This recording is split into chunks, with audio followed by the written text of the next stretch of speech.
Bon après-midi tout le monde, vous écoutez, on n'est pas sorti du bois, il est 16h pile, Thomas Dallaire-Boudreau au micro principal.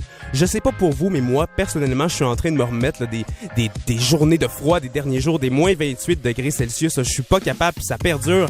Une chance qu'on a la voix suave et chaude de Joanie Henry avec nous. Salut Joanie! Hey, bon après-midi Thomas! Et bon après-midi également à Jean-Christophe Côté qui, par sa seule présence, nous réchauffe tellement il est chaud. Bon après-midi Jean-Christophe! C'est trop. Bon après-midi Thomas, bon après-midi à tout le monde à la maison. Moi, je pense que Thomas, il y a quelque chose à nous demander, là. Oh, mais là, j'ai même pas salué les auditeurs. Bon après-midi à vous qui nous écoutez sur la route du retour au 93.7 Sherbrooke et au 98.1 à Magog. On vous tient au chaud jusqu'à 18h ce soir. Restez avec nous. Et aujourd'hui, là, j'ai vu qu'il y avait 35 courageux nageurs qui ont compétitionné dans le lac Memphremagog.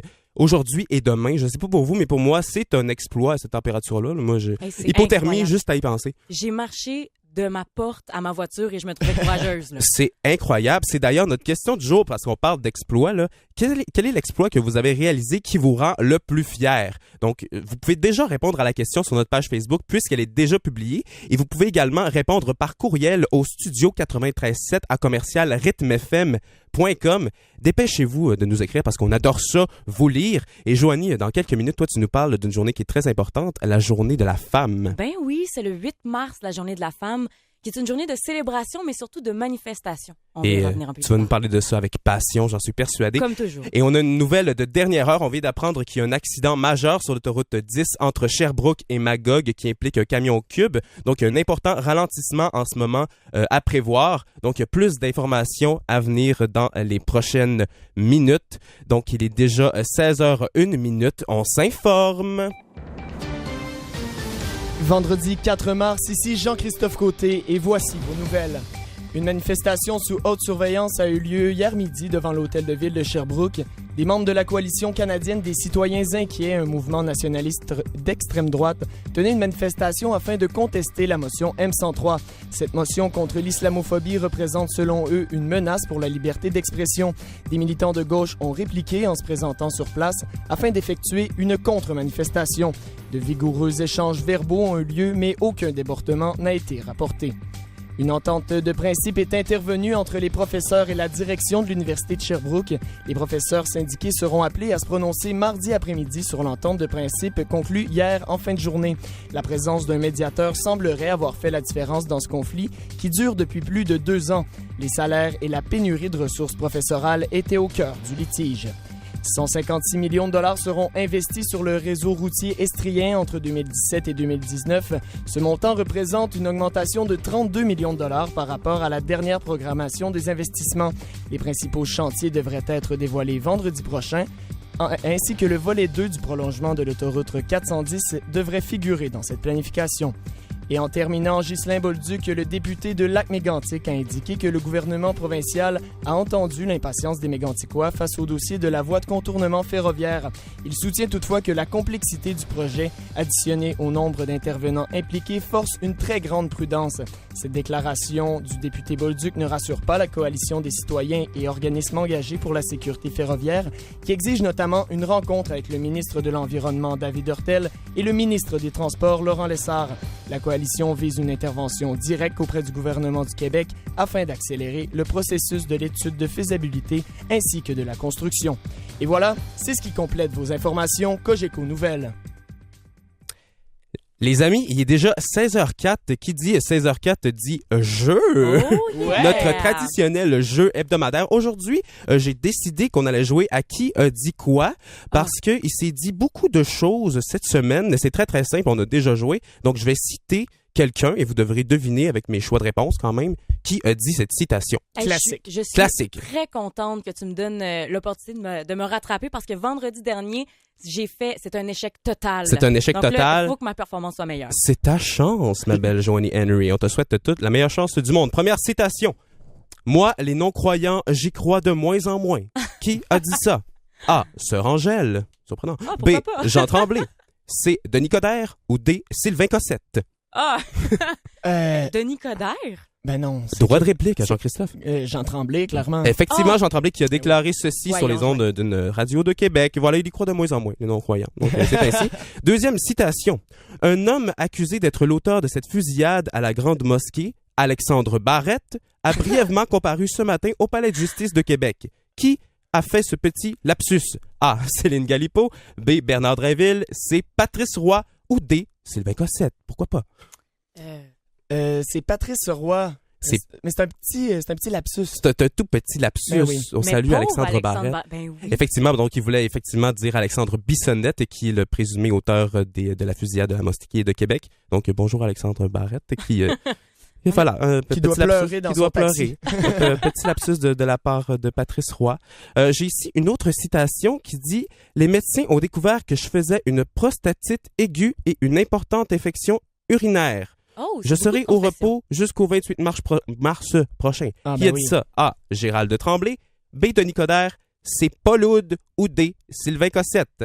Denis Coderre. Oui, Denis Coderre. Hein? Je les connais-tu, mes potins d'infection urinaire? T'es très très bonne. Effectivement, c'est Denis Coderre et qui est très très proche de ses citoyens sur Twitter puisqu'il a partagé ça sur Twitter.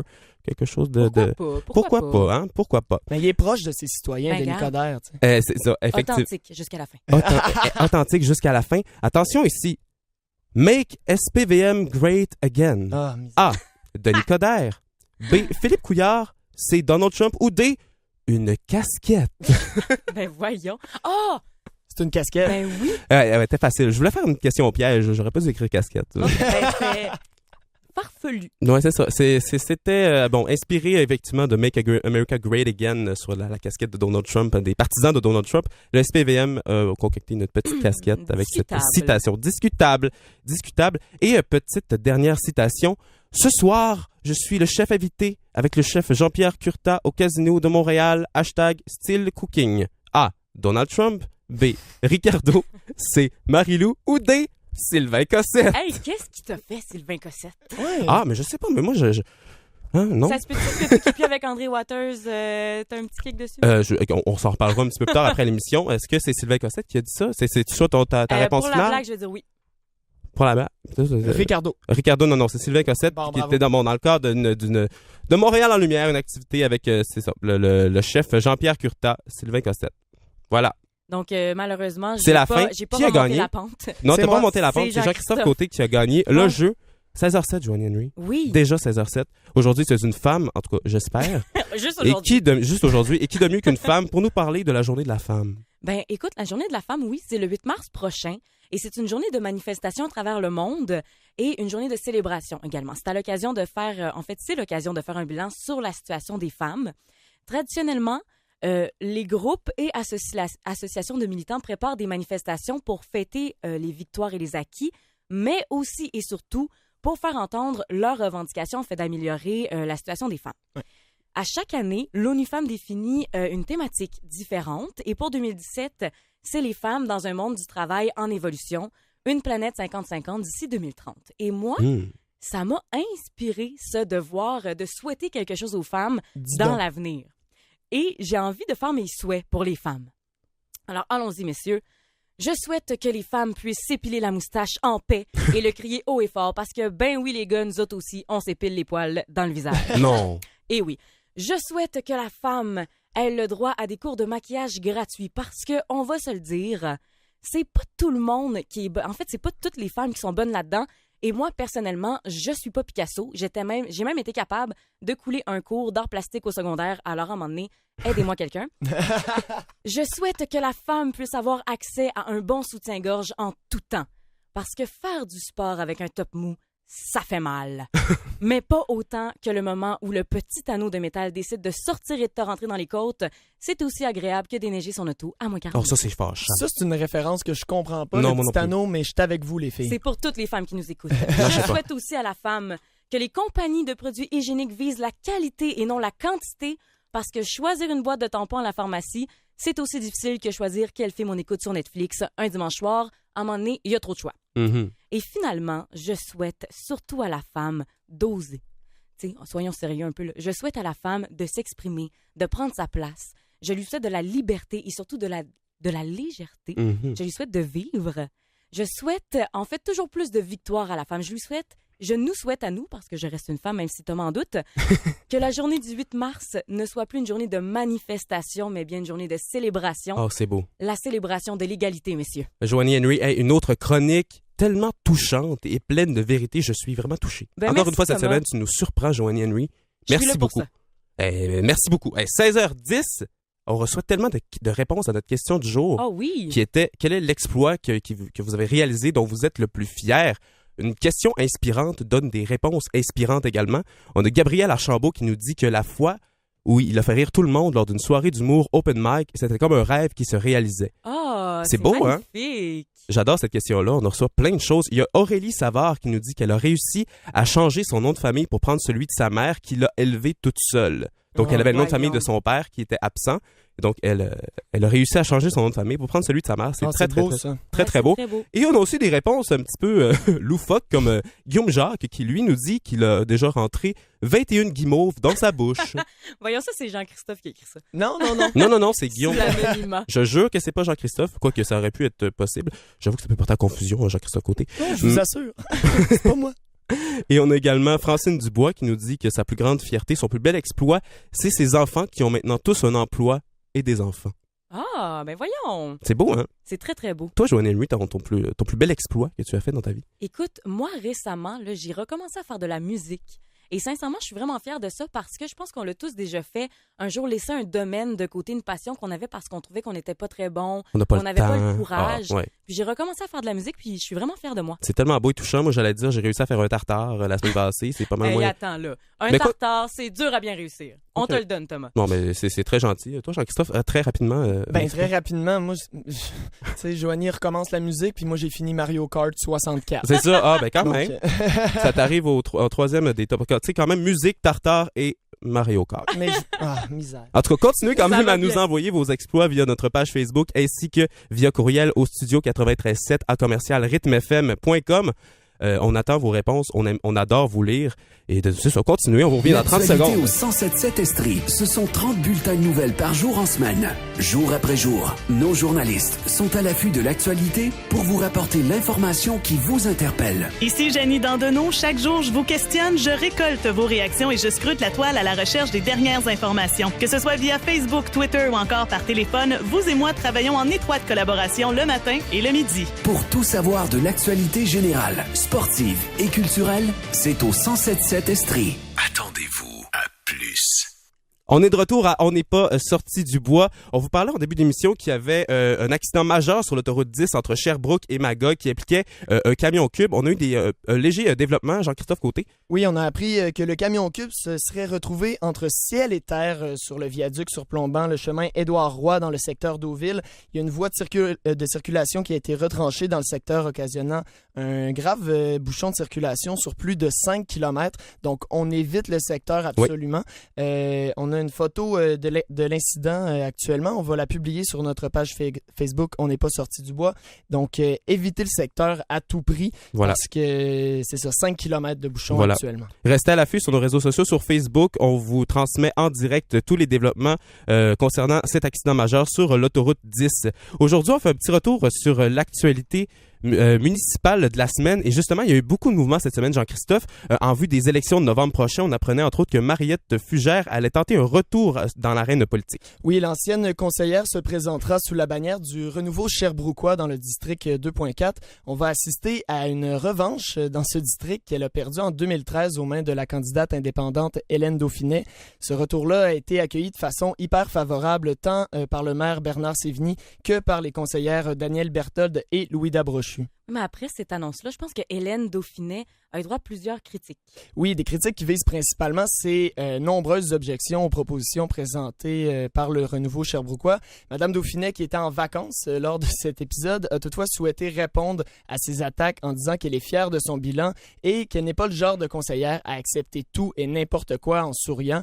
Bref, ce sera un combat intéressant entre ces deux poids lourds de la politique municipale. Et là, il y a un autre candidat qui pourrait causer la surprise dans le district 4.2. Oui, tu Oui. l'as bien eu, district. District. Voilà. 4.2. Oui, Edwin Moreno, qui est le président de la Fédération des communautés culturelles de l'Estrie, a confirmé qu'il se joindra à l'équipe Sherbrooke Citoyen. Il devra affronter le conseiller sortant Robert Pouliot, contre qui il avait perdu en 2013. Toutefois, M. Moreno avait recueilli près de 600 voix contre M. Pouliot. Edwin Moreno estime que le district d'Ascot est le plus pauvre de Sherbrooke et que lui, il est le mieux positionné pour répondre aux craintes de la population. Selon lui, il est plus connu qu'en 2013 et il va vraiment pouvoir offrir une alternative aux électeurs en novembre prochain. Merci beaucoup, Jean-Christophe. Pour avoir plus de détails concernant ce dossier, rendez-vous sur notre site web et également sur notre page Facebook dans laquelle on a déjà publié le lien pour se rendre à notre site web. Donc, restez à l'affût.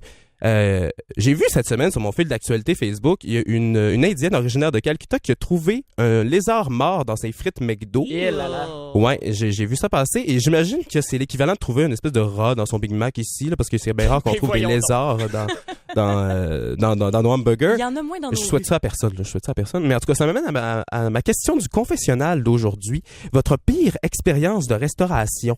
Rapidement, Joanie Nuit. Ça, c'était moi mon moment préféré du vendredi. Là. Rapidement, je dirais quand j'ai mangé ton tartare. Ah! Hey, c'était pas un restaurant? Au donc restaurant, au restaurant, je dirais, oh mon Dieu, un jour, je suis allée dans un restaurant médiéval avec ma mère pour sa fête et on était toute la famille. J'étais très jeune, mon frère aussi, et ma mère a dû danser la danse du ventre dans tout le restaurant. Pour vrai, c'était aussi humiliant pour elle que c'était malaisant pour nous. Ah, tu me racontes ça, je suis mal à l'aise, je suis mal. Ah, je suis mal. Jean-Christophe? Je suis déjà allé dans une chaîne de restauration rapide, sans vouloir faire de mauvaise publicité, et j'ai mangé des croquettes de poulet.